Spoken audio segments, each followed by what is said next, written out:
parating yung dalawang magkangkas na motor na to. Tapos kunwaring paparada dito sa marami nakaparada, tatabi sila dyan. Yan.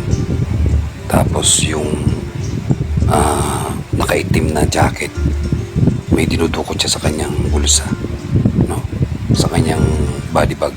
Yan. Yung dinudukot niya siguro yung master key ng motor na gagamitin niya.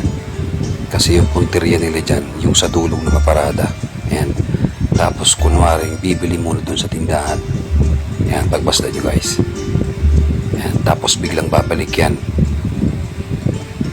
Yan, and then pupwesto na dito sa target nilang motor. Yan, galawan ng mga riding in tandem. Lulupit talaga. So inumpisahan ng isaksak yung master key niya. Tapos biglang ididiin lang. Yun, bilis lang.